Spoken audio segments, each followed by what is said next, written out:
Olá, internauta, você que acompanha a gente no Conjuntura Atual. Estamos hoje no episódio de número 10 aqui do nosso programa, que vai ao ar no YouTube. E se você ainda não nos segue no YouTube, faça isso a partir de agora. Ative as notificações. Eu sou o Gabriel Carvalho. E aqui ao meu lado, direto de Brasília, tem Paulo Maneira. Olá, Paulo, tudo bem? Boa noite, Gabriel. Boa noite, Luiz. Vamos lá. Muita coisa acontecendo. Parece que deixaram para fazer tudo nos últimos dias, né? Tá difícil, tá complicado, mas vamos lá. Vamos fazer esse podcast hoje aí. Vamos para cima. Luiz, como é que tá tudo aí?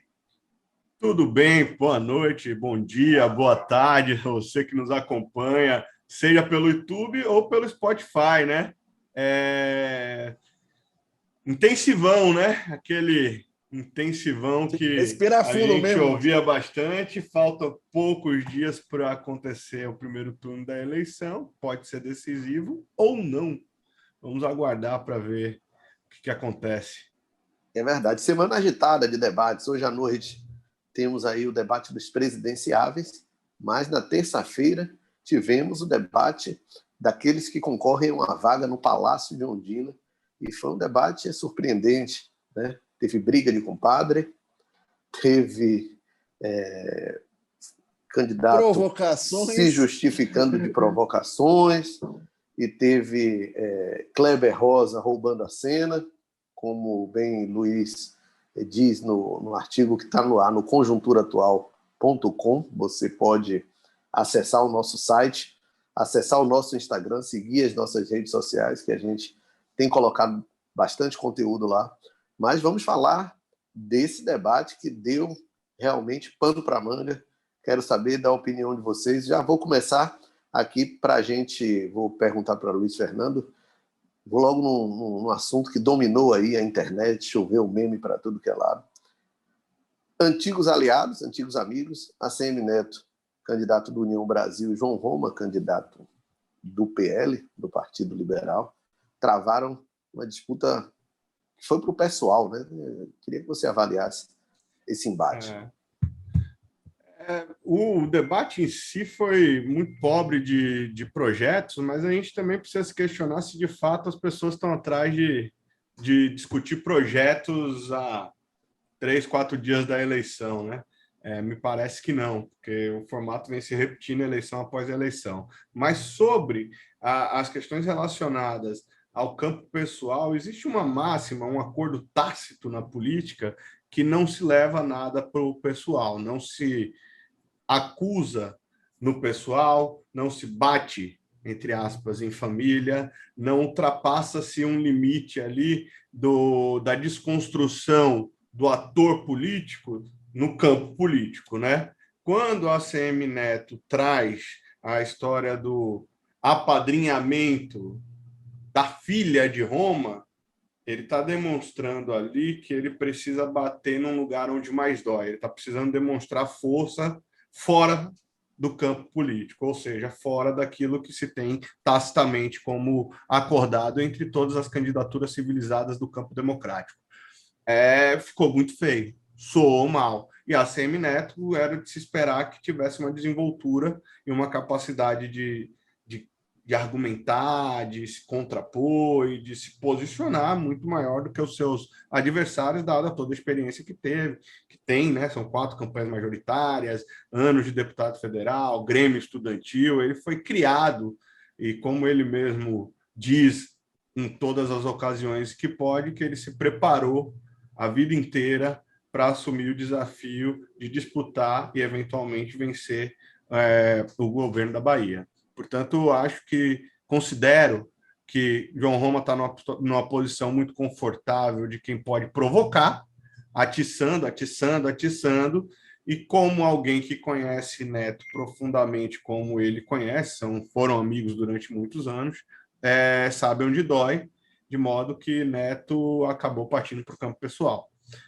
A gente pensa na família, não foi uma agressão, uma coisa de outro mundo, mas demonstrou ali que ele estava disposto a, primeiro, chamar para um site e um perfil de fofoca, né, nas redes sociais, onde foi colocado declarações de amor de João Roma, de confiança, e como se fosse estratificado, né? Uma vez que você elogiou uma pessoa, você não pode voltar e criticá-la, né?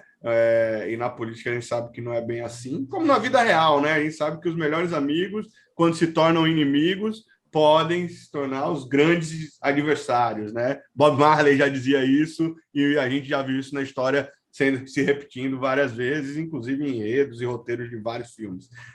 Bom, para resumir aqui... Criador versus criatura, né? E para não ficar exaustivo no comentário, eu acredito que num desempenho que a gente vai conversar mais a respeito, pode-se dizer que esse foi um dos pontos negativos mais importantes do debate no que se refere à participação de ACM Neto. Paulo, a gente sempre comentou aqui no Conjuntura Atual que a eleição baiana ela é muito nacionalizada. O ACM Neto buscou o tempo inteiro, a campanha inteira, se livrar disso, mas ontem, inclusive o Correio hoje chamou de jogo combinado a estratégia entre Roma e Jerônimo Rodrigues, do PT. Eles tentaram, os dois ali, nacionalizar um pouco o debate. Como é que você viu essa situação? Perceba que o jogo foi de fato combinado. O tempo... o Neto se preparou para o debate, só que mudaram o roteiro do debate e ele... O perfil do debate, ele está falando 4 narcisistas dizendo eu sou o melhor, eu sou. É uma campanha muito narcisista na Bahia. Você não vê ninguém falando de grupo, de coletivo, de partido, é tudo eu sou. E tá uma coisa estranha. Para mim, esse jogo combinado, que foi um jogo combinado, não tem como você não dizer, porque nós vimos um jogo combinado que aconteceu, de tirar o espaço de resposta do próprio Neto no terceiro e no quarto bloco. Aquilo, se não foi combinado, foi muita coincidência. Não existe coincidência na política, principalmente. Tá? Mas o que mais me surpreende dentro deste processo todo é como essas campanhas estão destoando. Eu não consigo perceber. Por exemplo, Roma conseguiu achar a veia da força dele no debate. Então, assim, agora, 5 dias, o debate foi a 5 dias da eleição, ele conseguiu achar a veia dele, que não, eu sou Bolsonaro, eu vou defender Bolsonaro, coisa que ele não vinha fazendo. Ele tinha acusações de Bolsonaro que ele nem se defendia. Ele deixava a porrada lá, a porrada é em Bolsonaro, não é em mim. Deixou. Agora não, ele já começa a dizer, eu sou 22, é 22 lá, 22 aqui. Ele já começa a perceber que ele precisa de pelo menos o percentual de Bolsonaro para ele. E fica fácil a eleição para ele. Porque Bolsonaro não vai bem na Bahia, mas o teto dele é atingir o valor de Bolsonaro. Se Bolsonaro fizer 20, é 20. Se Bolsonaro fizer 30, é 30. É o teto dele. Então, para ele, a campanha ficou fácil. Agora nós temos do outro lado, das outras 2 forças que podem disputar a eleição. A campanha, tanto do Jerônimo quanto do ACM, os dois têm pesquisas e dizem que são líderes. Eu sou líder na pesquisa, os dois estão ganhando no primeiro turno. Mas nenhum dos dois estão com postura de eu estou na frente. Ninguém está olhando para o retrovisor. Ninguém está olhando para o retrovisor e vai falar assim, o cara está lá atrás, eu não vou disputar porque eu estou na frente. Não tem frente para ninguém. Você percebe esse desespero das campanhas. Ora, Jerônimo fala como vai ter um segundo turno, ora ele fala como eu vou ganhar no primeiro turno. É estranho. Neto fala ora como eu vou ganhar no primeiro turno, ora como vai ter um segundo turno. Isso é estranho. Você não tem essa certeza hoje. Então, essa coisa do cara estar dentro de um processo, se preparar para um debate, eu sou, tá errado, tá equivocado. A briga não é a pessoa. Ninguém está dentro de um debate para analisar a pessoa. A pessoa você vai procurar na rede social dele, você vai procurar nas matérias jornalísticas sobre a pessoa. Você quer saber de propósito, você quer saber o que ele quer fazer. Então, assim, você não encontrou isso, não teve isso no debate. Infelizmente, a gente não encontrou isso no debate. Foi muita briga, muita confusão, muito joguinho. Era engraçado, o Roma fazia com o Jerônimo. Eu vou disputar porque eu vou lhe perguntar porque é 22 e 13 lá no Nacional, 22 e 13 aqui. Aí, na resposta, eles ficavam falando de Neto. Qual é a lógica disso? Qual é o porquê disso? Se você teve um outro debate que Neto não estava, ficaram só falando dele. Neto estava lá, podia perguntar para ele por que não fez. Por quê? Por que isso? Qual é o receio disso? Né? Então, muito me surpreende qual vai ser a qualidade disso se tivermos um segundo turno na Bahia. Devido às tamanhas indecisões, tamanhas incertezas, eu acredito que possamos ter, de fato, um segundo turno, sim, na Bahia, e isso me preocupa. Qual vai ser a qualidade dessas 4 semanas que a gente vai ter pela frente? Né? Como é que vai ser isso? Vai ser mais caro, o segundo turno de eleição é mais caro, vai ter mais custo, mas a qualidade disso, a qualidade do que o eleitor, que já não aguenta mais, se você for para a rua, o povo já não aguenta mais de política. É impressionante. Aqui em Brasília, principalmente, assim, porque aqui ferve política. Então, você anda nas ruas, as pessoas não querem mais saber de política. E acredito que isso seja no Brasil todo. As pessoas já não estão de saco cheio já de política. Agora, imagina você ter mais 4 semanas disso. Eu acho que a qualidade desses debates, o debate que a gente vai ter hoje à noite dos presidenciáveis, acredito que vai ser muito nesse nível. Acredito que vai ser muito nessa intenção de um bater no outro, uma confusão com o outro, mas você não está perdendo a qualidade, está perdendo o brilho. A campanha política está perdendo isso. Isso é uma coisa que a gente tinha que dava prazer de você assistir um debate. Hoje você vai falar para quê? Para ver briga de compadre, como você mesmo disse, Gabriel?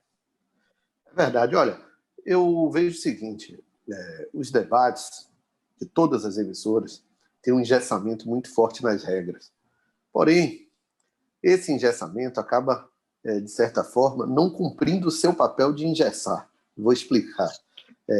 Um candidato pergunta para o outro sobre determinado tema e ele responde para o outro que nem sequer perguntou para ele, e sobre outro tema completamente diferente. A gente viu ontem 2 situações, vamos dizer assim, constantes desse debate. Uma é que o Jerônimo Rodrigues, do PT, ainda não encontrou o tom para participar de um debate.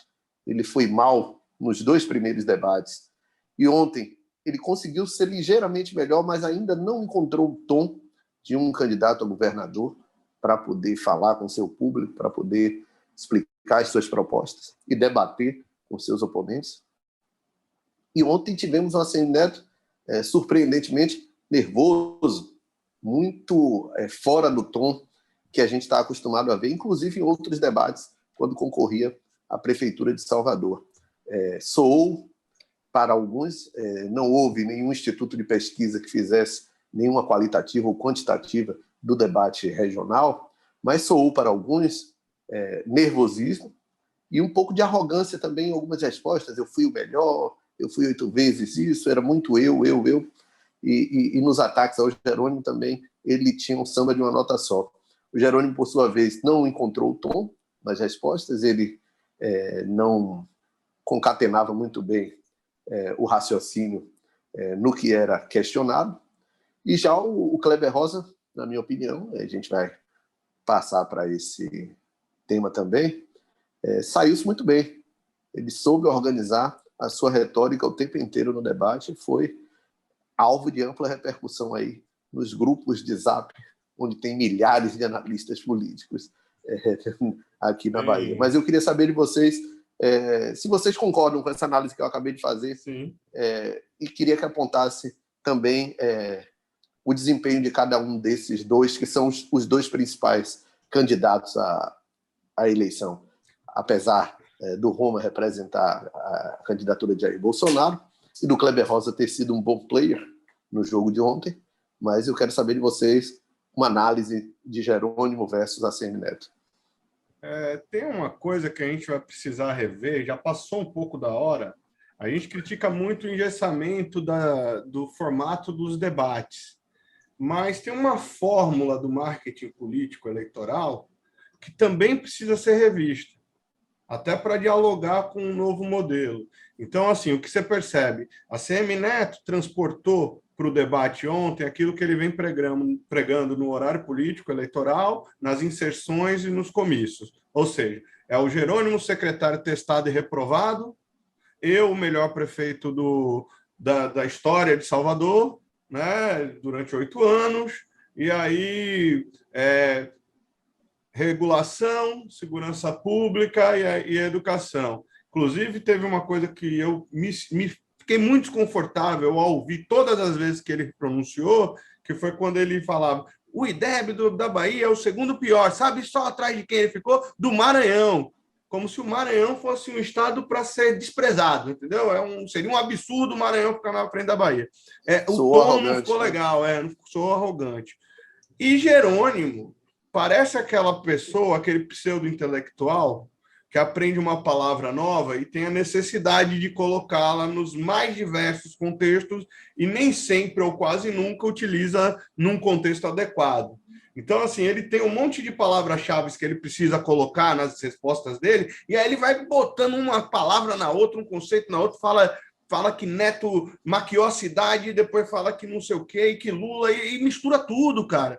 Fica um samba maluco ali, que a gente não consegue compreender direito, fica artificial.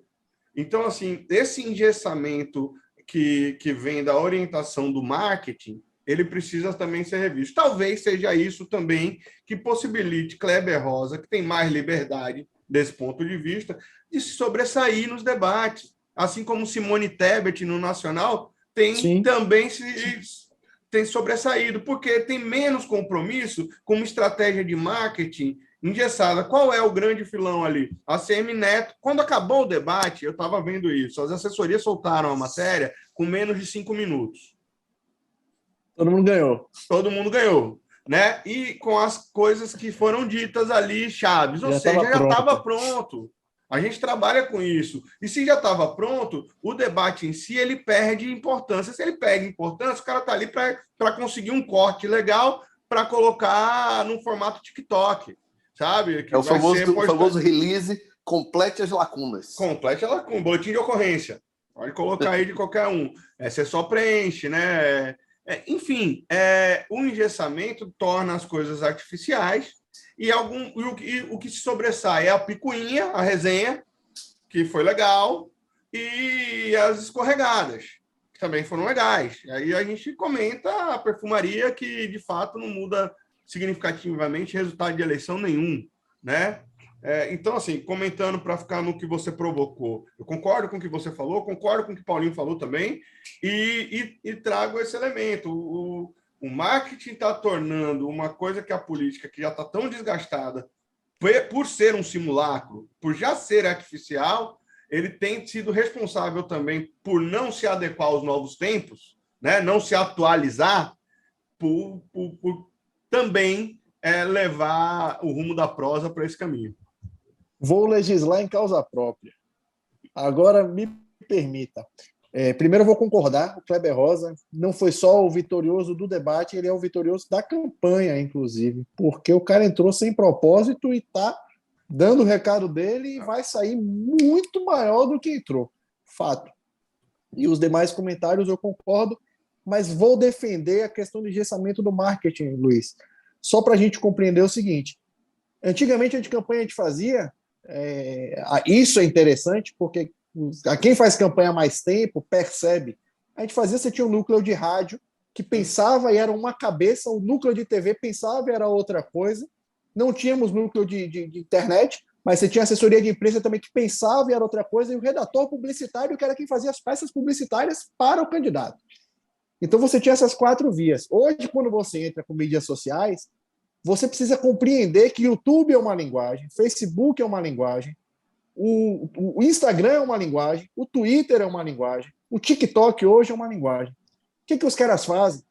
O que passa na TV, passa na rádio. Espelha tudo. Espelha tudo. Então, assim, os caras não querem ter trabalho. Então, a pessoa que faz uma coisa faz tudo hoje. Você não tem mais isso. As pessoas não têm mais essa preocupação. Sim. E poucos que fazem isso, que tem essa preocupação, fazem, não, eu tenho uma equipe que pensa e age para Twitter. Cara, esse Twitter vai bombar, meu amigo. O que você não pode é pegar o cardzinho que você usa no Facebook e você querer comunicar no Twitter. Então, não existe um vídeo que está passando um programa de televisão, você quer rodar no WhatsApp. O WhatsApp, então você tem uma linguagem de WhatsApp. Você tem vídeo, o tamanho, a velocidade, o tempo da coisa. Então, assim, a linguagem é outra. Então, assim, a gente precisa compreender isso. E hoje os candidatos não estão preocupados. Tome aqui, Pega qualquer pessoa para fazer essa campanha aqui, bota esse menino para fazer. Olha, ele fez uns vídeos bons, vamos botar na televisão, não precisa mais gastar com a produtora de vídeo. Essa é a cabeça do candidato hoje, infelizmente é isso. Então, quem gesta não é o marketing. É o candidato que está segurando o dinheiro e fala, não preciso gastar com isso. Ele prefere gastar o dinheiro com o papelzinho, com o santinho e o adesivo que acha que é aquela praguinha que vai funcionar. E outra, assim, o cara se preocupa mais com a forma do que com o conteúdo. Sim. Pronto, exatamente. Mas aí eu não, só para arredondar, concordo plenamente com vocês e acho que tem piorado bastante, tem caído o valor pago aos profissionais que atuam na área, e legislando em causa própria também, embora eu não faça campanha já há algum tempo. Diminuído a quantidade e a qualidade das pessoas que trabalham, né? Pensado, a estratégia da campanha precisa melhorar, tirando as grandes campanhas, né? As majoritárias, mas quando eu falo do engessamento nos debates, é uma coisa muito mais específica, muito relacionada ao debate em si.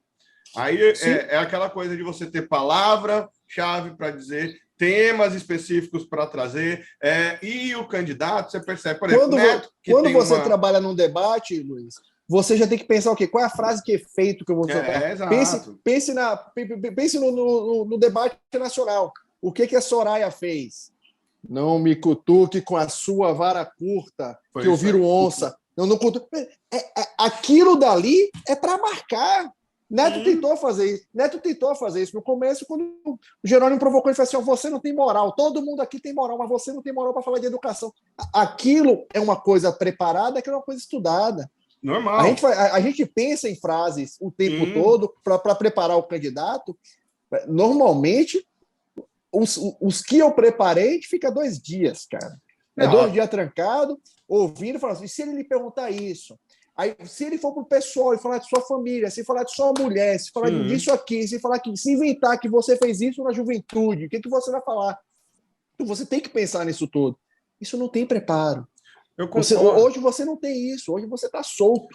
Não, acho até que tem, viu, Paulo? E acho que, inclusive, eu vou abrir a divergência. Eu acho que não só tem, como os candidatos aí que têm menos desenvoltura e intimidade com o negócio, eles ficam muito engessados, e esse é o problema que torna artificial a participação dele. Então, assim, Neto, que é um cara criado dentro de um estúdio, que tem uma habilidade e de quem todos esperavam um desempenho muito melhor do que o que apresentou, por isso, né, por ter essa história dentro da estrutura de produção de TV, enfim, estava naquela coisa.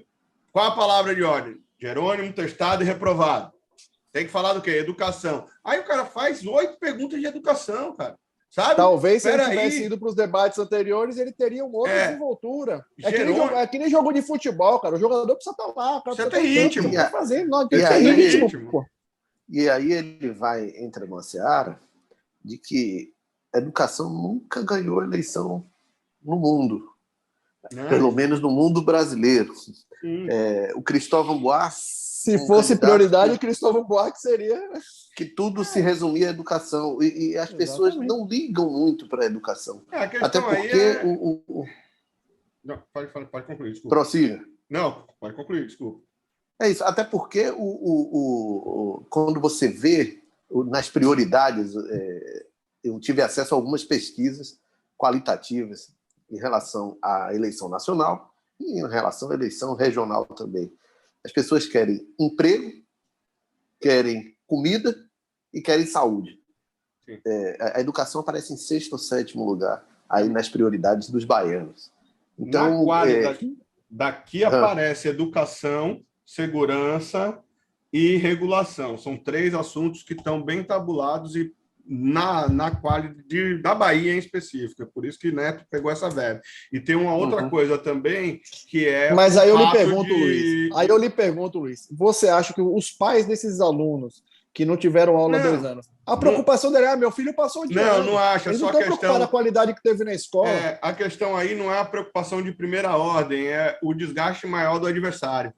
Entendeu? Sim. Aí sim. É a coisa é o método, não o conteúdo, né? A imagem. Sim. O conteúdo que mais interessa é o emprego, né? E a segurança, que cresceu bastante nos últimos Claro, anos, também sim. aparece entre as prioridades, pelo menos no que eu vi. Não sei também como é que estão as pesquisas que vocês viram. De fato, as que eu vi tinham isso, né? Emprego, comida, né? Preços, inflação, que está ali Sim. como preços, né? Não aparece como inflação, essa coisa imaterial, né? Essa coisa da Faria Lima. E, enfim, o caso da educação, ele sobe por conta de que Jerônimo era secretário de Educação, exatamente. mal avaliado. Sim. Enfim, aí você vai para o desgaste. Pô, eu estou preparado, eu tenho 8 anos como o melhor prefeito do Brasil, escolhido pelo soteropolitano, né? Porque o cara de Curitiba não votou nele. Enfim, é só por isso. Mas, de qualquer forma, ficou artificial. Assim como o jogo combinado entre Jerônimo e Roma, foi um negócio que não deu química, era horrível. Todas as tentativas, como é que Jerônimo concorda Parecia uma com novela Roma? mexicana. Não, feio demais, cara. Feio demais. E Roma, o Jerônimo ainda se preocupava, falava assim, não, é o 13 contra aquele número lá. Mas quando Roma fazia assim, é 22 ou 13, é 22, ainda fazia uma propaganda, pelo amor de Deus. Tá querendo casar com Lula, de qualquer forma. Não tinha. Daqui a pouco foi um casamento. Essa é a minha grande dúvida. Como é que isso tudo vai se dar no eventual segundo turno? Como é que, depois de um rompimento daquele, se tiver um segundo turno, será que existe a possibilidade de conversa ainda dos compadres? Não vejo possibilidade. A grande questão aí, para mim, na verdade, o grande desafio disso daí é o seguinte: Roma, do ponto de vista de transferência de voto, é muito pequeno. Ele não é um cara que tem os votos dele. Ele traz, a gente já falou disso, inclusive, em outros episódios do Conjuntura. Ele é um cara que o que ele tem de espólio ou foi conquistado durante o período que ele foi aliado de Neto, ou agora como ministro de Bolsonaro. Portanto, ele vota de Bolsonaro, não é dele. E ainda assim ele não consegue chegar nem em 50% das intenções de voto de Bolsonaro. Ou seja, tem um desafio imenso pela frente. O que Roma oferece ao adversário de ACM Neto é o conhecimento de 20 anos de governo. Ser um ghostwriter ali, ser usado dessa forma. Ele é um HD externo importante. Ele é um HD externo que pode ser utilizado como alguém que está atrás da coxia, atrás por trás dos bastidores ali, alimentando a máquina de moer adversário. Em um dos ataques pessoais, ele disse que assim, o Neto gostava de pulseira, de carro de luxo, de dar chilique, entre outras coisas. Mas o que mais me chamou a atenção é que Roma, embora seja aliado de Bolsonaro, quando ele fala das pautas, digamos assim, conservadoras, ele não passa muita confiança. Quando ele falou de aborto, de outros temas, de ideologia de gênero, você via que era uma coisa muito artificial. Mostra que o Roma não parece ser esse conservador todo, embora eu acho que diante todo conservador carrega consigo uma parcela de grande hipocrisia.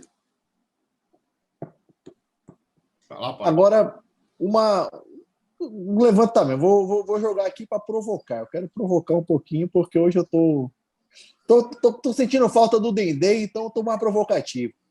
Vocês acham que Neto sentiu o golpe do erro ou não? Que não ter o apoio de Bolsonaro lá atrás, lá no início, e essa briga com Roma vai muito isso vai fazer falta a ele, porque para Neto vai ser fácil. Se Roma não apoiá-lo, ele pode pegar o apoio direto do presidente, do Bolsonaro, e ser. Ele não precisa de Roma para chegar a Bolsonaro. E vocês acham que ele está sentindo falta disso, que isso pode fazer falta nessa eleição que está bem polarizada na Bahia, que de fato é 22 e 13, e você percebe que isso tenta refletir, mas só que Roma não cola, e Bolsonaro não tem essa votação toda. O que vocês acham disso? Acho que Neto está mais preocupado com o contorcionismo de tentar pegar voto de todos dois, de Lula, de Bolsonaro e os dele próprio, do próprio Neto, que ele tem, né, já que ele tem um capital político muito grande. Eu acho que ele tenta, nessa história aí de tanto faz, como diz a campanha do Jerônimo, ele tenta agradar todo mundo. Ele é aquele cara que chega numa festa, quer cumprimentar todo mundo e sair de boa e sem sair de mal com ninguém. Ele senta na mesa de todos os convidados, cumprimenta, come uma empada aqui, outra ali, toma um refrigerante com outro aqui. E não, como diz a música do pagode, ele não quer guerra com ninguém. Eu acredito o seguinte, Neto, ele consegue, ele tem um espólio, um capital político que é dele, que é da família, que ele construiu ao longo da carreira política dele, que é estadual.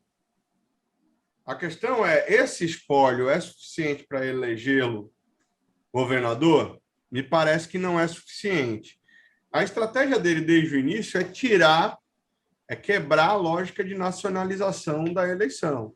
O que me parece que, faltando 3 dias, não aconteceu, porque a transferência de voto de Lula tem sido acentuada e vem, historicamente, se impondo como uma realidade. A transferência de voto de Bolsonaro já não é tão grande pelo fato de que a gente percebe que o candidato dele não ganhou. Inclusive, hoje saiu um artigo de Rodrigo Daniel, da Metrópole, bem interessante, falando, hoje não, ontem, falando que Wagner errou no prognóstico, porque para Wagner, Roma cresceria nessa coisa da polarização nacional e, de fato, Neto conseguiu, então, vamos dizer assim, uma parte do êxito, de não tem voto de Bolsonaro que está direcionado para ele. Ele não pode cair nos braços de Bolsonaro, porque é capaz de ele perder voto de quem está votando com ele e vai votar com Lula. Porque aí ele vai para a polarização nacional.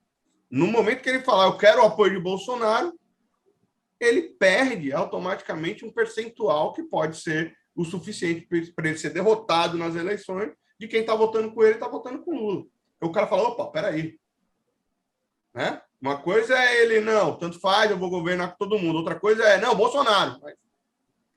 O comportamento de Neto com Bolsonaro parece o comportamento de um deputado.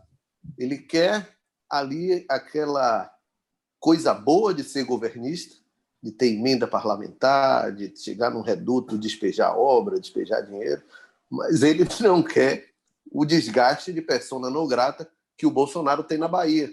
Você vê aí, o Elmar Nascimento é campeão, ele diz isso, o Elmar Nascimento é deputado federal, é campeão de repasses aí para municípios, para tudo que é lugar, mas o Elmar Nascimento quer ver o Satanás na frente dele, mas não quer o Bolsonaro no cartaz dele no interior. Tu Maia também. A questão é que para o cara ser candidato a deputado federal e ser eleito, ele precisa de 180 mil votos. Para ele ser governador da Bahia, ele precisa de 3,5 milhões. Ou 4, né? Ou 4, né? Então, assim, a conta é exponencialmente diferente. Muito maior. É muito maior. Se a gente está falando de um universo de 11 milhões, onde deve ter 8 milhões de votos válidos, ele precisa de 4 e 1. 4 milhões e 1. Que Paulo falou lá no início do Conjuntura Atual, nos primeiros episódios, quando o avião começa a fazer um movimento de descida, é muito complicado para você pousar em segurança. Sim. E ao contrário do cara quando está subindo, a galera Sim. brinca aí, foguete não tem ré. E a última semana, os crescimentos ou decréscimos ocorrem de maneira exponencial. Cara, que de repente... Claro. Isso a gente viu com o Wilson Witzel, no Rio de Janeiro, Sim. na campanha passada.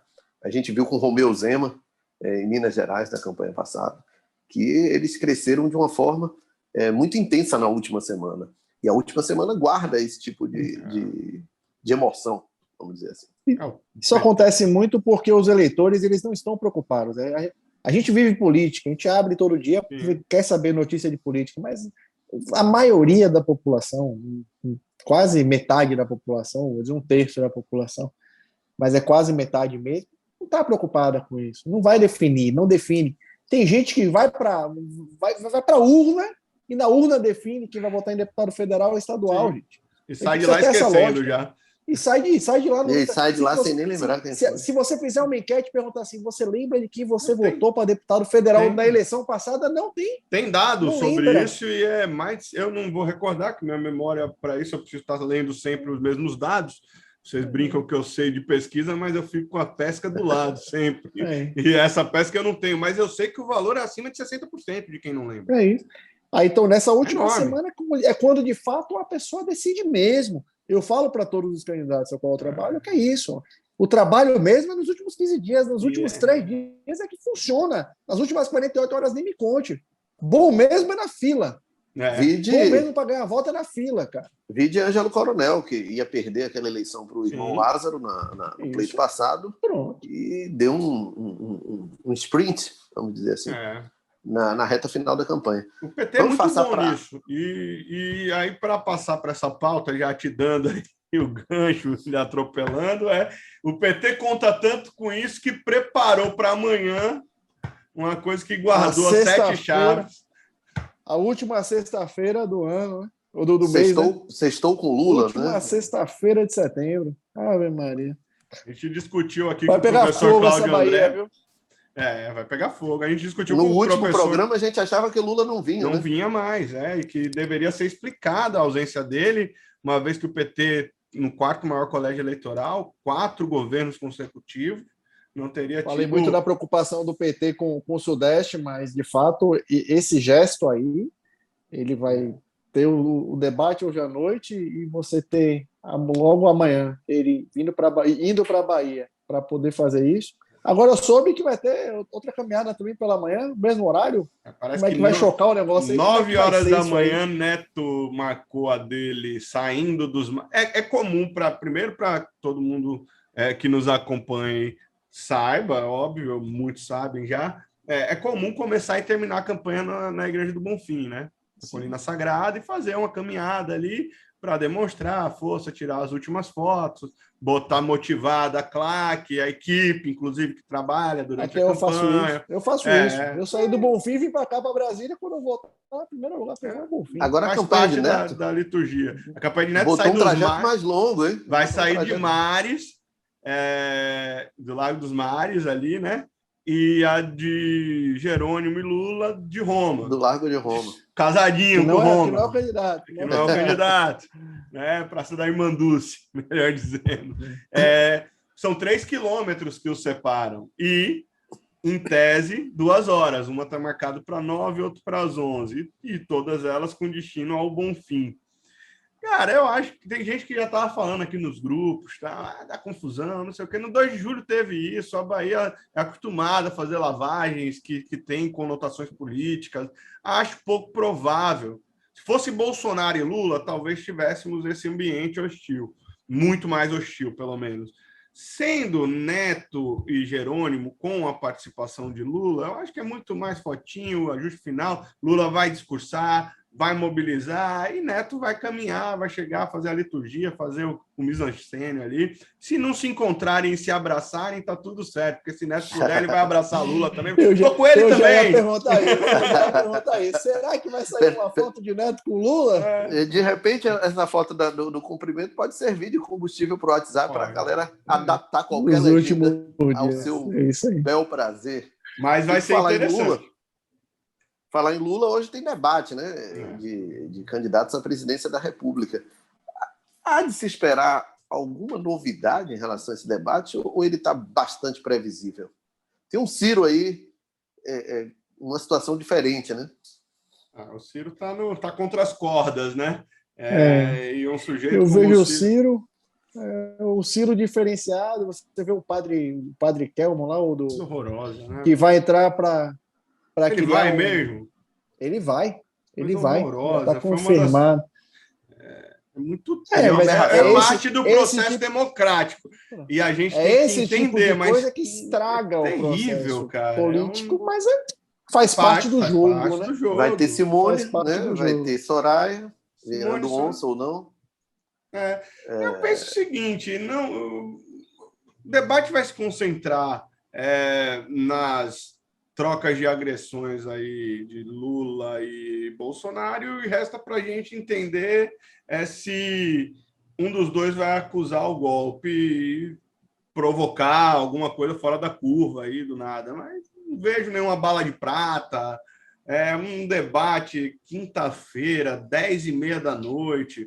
Não tem mais aquela edição que favoreceu o Collor contra Lula em 89. Né? Então, assim, é importante. Acho que é um momento bacana.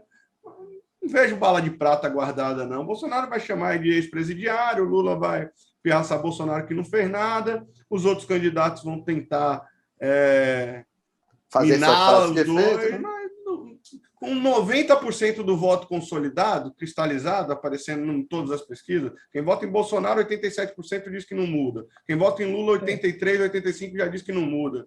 Você tem 90% dos votos aí, dos dois, né? Cada um, consolidado. Você tem uma margem Agora, de terceira via aí que é... do último conjuntura para cá, surgiu um fato novo. Integrantes do PIB se reuniram com o ex-presidente Lula e disseram, assim, se pelo menos não declararam apoio, disseram que nada contratém uma eventual vitória do ex-presidente. Será que isso soou como uma espécie de recado? Empresário sendo empresário. Isso é normal. Empresário é governo em qualquer circunstância, né? É governo, exatamente. Centrão não nasceu do nada, né? O que um bom empresário faz? O bom empresário contrata uma boa pesquisa e investe o valor correto em cada candidato, ou até mesmo o que tenha o menor percentual, ele investe alguma coisa para poder dizer assim, eu lembrei de você. Esse é o empresário dentro do processo político. Isso acontece desde sempre. Não existe. O empresário que compra uma briga, que só apoia um candidato, ele é burro, né? Então ele não joga. Então, o empresário que é empresário de fato e que é bem sucedido, ele é bem sucedido exatamente por esse jogo. É da mesma forma que a gente falou para os deputados, ele não quer perder a possibilidade de ter uma audiência com o presidente da República. Não destrói pontes, né? Na política a gente fala que Ciro está pagando o preço por destruir ponte. Isso aí. A política você tem divergência, inclusive ela pode ser bastante aflorada, né? Mas é aquela coisa, você não parte para o campo pessoal, por quê? Porque quando você agride uma pessoa, ofende no pessoal, você destrói uma ponte. Você destruiu uma ponte, o mundo girou, movimento de translação é inexorável, ele vai acontecer. Isso você pode aí. precisar conversar com o cara, e aí? Faz o quê? Isso aí. Eu lembro de dois fatos não, interessantes não só na disso. política, né, Luiz? Não na vida. Política, né, Luiz? No jornalismo também a gente faz muito isso. A gente não pega e massacra um. Não. Eu tenho uma denúncia no cara, não vou massacrar o cara, eu vou soltar irmão. Eu tenho uma denúncia sua, eu vou soltar. Sim. Naturalmente, até porque deixar uma porta, até porque a boa prática jornalística que tem sido abandonada, né, ao longo dos últimos tempos é de ouvir pelo menos dois lados, né? Os dois lados. No livro A Organização da Malu Gaspar, ela traz o Norberto Odebrecht falando sobre o financiamento das campanhas, que ele dizia, né? Ó, eu dou mais para quem vai ganhar, mas dou um pouquinho aqui para todo mundo para lembrar. Você citou o exemplo que eu ia colocar aqui. O doutor Norberto lá atrás. E a outra coisa que eu achei maravilhosa, só para arredondar essa parte, cobrindo um pouco antes do processo de impeachment de Dilma em Brasília, eu andando no anexo 2 ali, me deparo com Jutaí Magalhães Júnior, do PSDB, num papo alto astral com Daniel Almeida, do PCdoB. Sabe? Os caras trocando a maior ideia. E para aqui conversando, eu entrei pelo meio da conversa, conversamos junto lá os três, não sei o que, daqui a pouco eles foram para a comissão, o pau quebrou na comissão. Eles saíram da comissão trocando ideia de novo para tomar um café. Então, assim, a divergência ela é política, é divisão de mundo. Mas ela não Tempo bom era esse. Tempo bom era esse. Mas eu achei fantástico isso, foi uma lição, assim, em 3 minutos ali de conversa, que foi Jutaí, que é um cara tucano, clássico, né?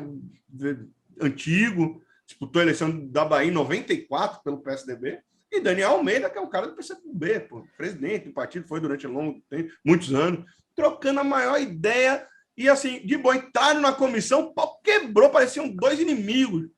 E eu vou citar um exemplo desse convívio aí do Jutaí com Daniel Almeida. Você citou a eleição de 1994, Jutaí disputou com o número 13, porque ele não apoiou o Fernando Henrique, apoiou o Lula para a presidência da República. E pediu uma licença no TSE para o PSDB disputar a eleição na Bahia com o número 13.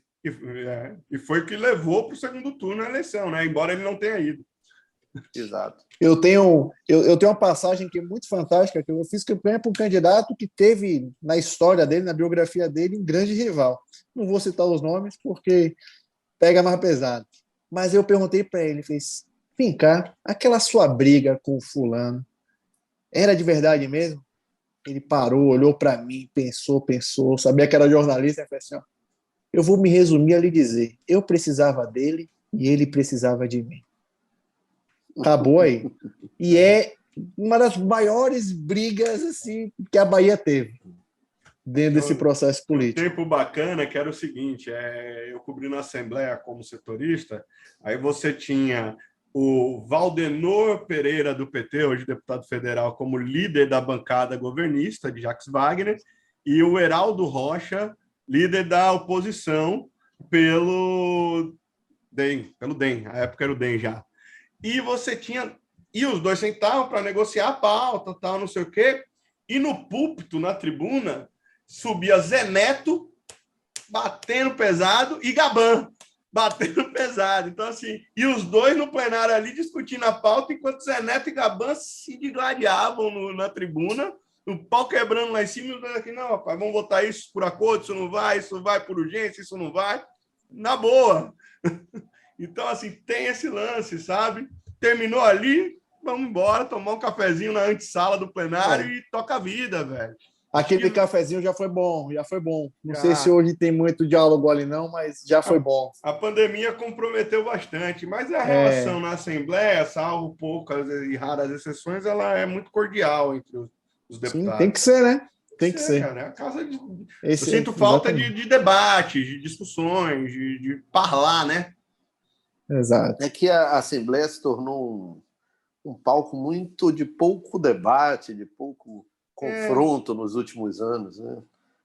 Acho que a pandemia também trouxe um pouco um elemento novo que está todo mundo meio que tateando, né? Vamos ver com a virada do ano, uma nova legislatura, como é que a coisa anda. Tem um outro lance também, aí a gente já enveredou por outros assuntos, mas só para arrematar, que é a relação do executivo com o legislativo, né? Exatamente. O Costa, ele inclusive paga esse preço, ele não dialoga, né? Ele não vê os deputados como, nunca enxergou estrategicamente os deputados como entes importantes na relação institucional. Ele pulava os deputados e ia direto aos prefeitos. Está cobrando a fatura agora, pedindo para que os prefeitos façam campanha para Jerônimo e tem encontrado algumas dificuldades.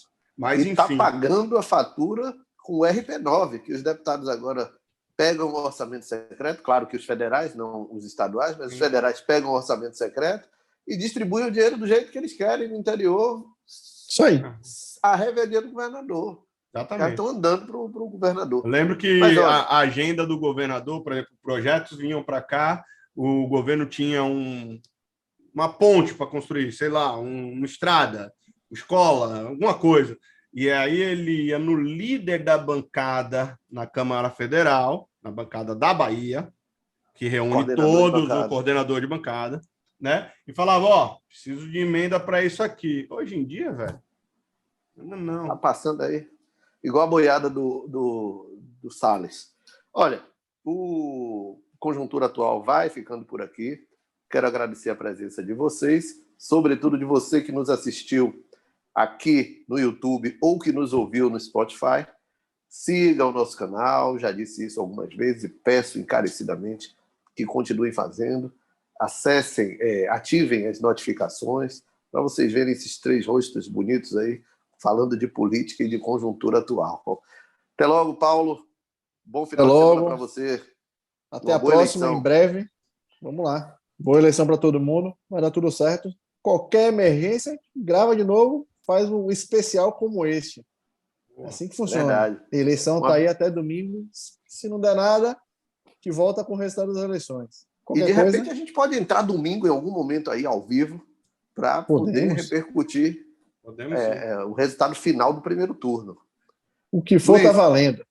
Um grande abraço para você e até a próxima edição. Obrigado, um abraço a todos. Ficamos por aqui e voltaremos. Muitos assuntos virão, né? Os desafios não são poucos.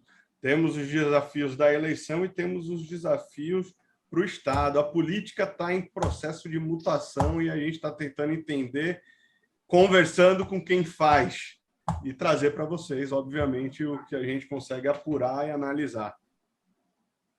Até mais. Até mais. Até a próxima.